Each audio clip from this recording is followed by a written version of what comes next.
Okay, I got my Batman earrings on. I got my raccoon eyes on. Let's do this thing. The Dark Knight Rises felt more like a sequel to Batman Begins than it did a sequel to The Dark Knight. Now naturally it is connected to The Dark Knight, and especially in terms of the death of Harvey Dent and what it meant to Gotham. But in terms of structure and exploring the duality of Bruce Wayne and Batman, this movie definitely owes more to Batman Begins.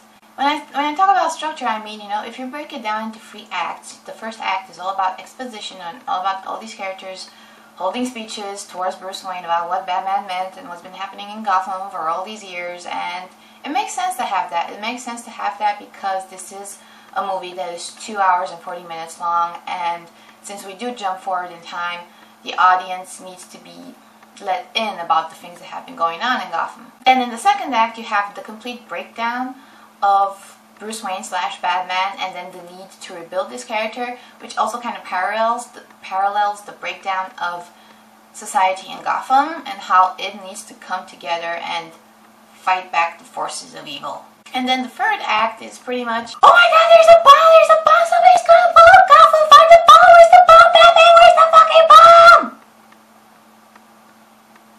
Oh, hi Talia. Yeah, I'm sorry if I spoiled anybody with that, but at this point I think everybody pretty much knows everything there is about this movie. Did I enjoy it? Yes, obviously I did.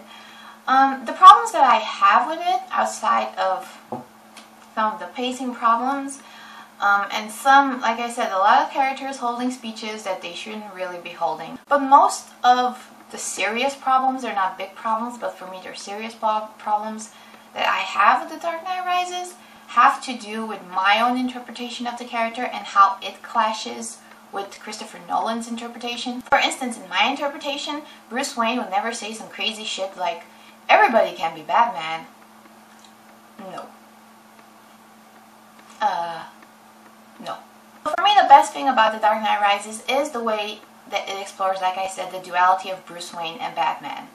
And I say that because a lot of these Batman movies have made one side of the personality good while the other suffered.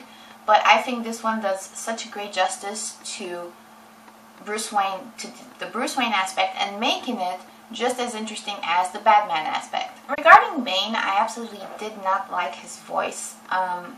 Whenever he talked, it sounded to me like he was doing an impersonation of Bill Hicks's Goat Boy.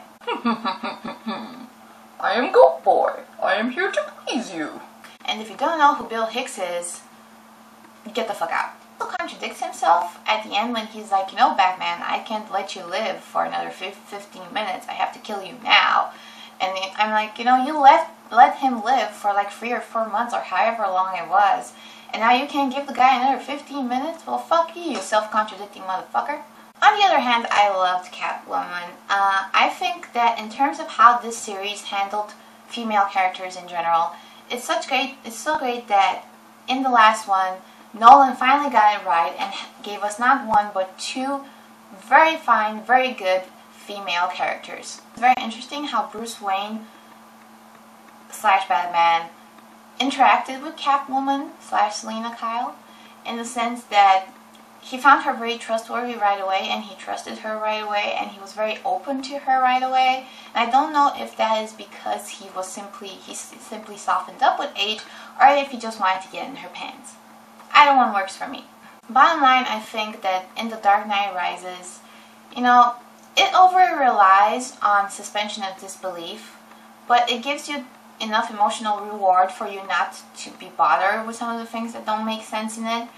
But at the same time, the most endearing thing about it is that you can really feel in every scene and in every frame the passion and the commitment that Christopher Nolan had, and everybody that worked on this movie had, from cast to crew to everybody.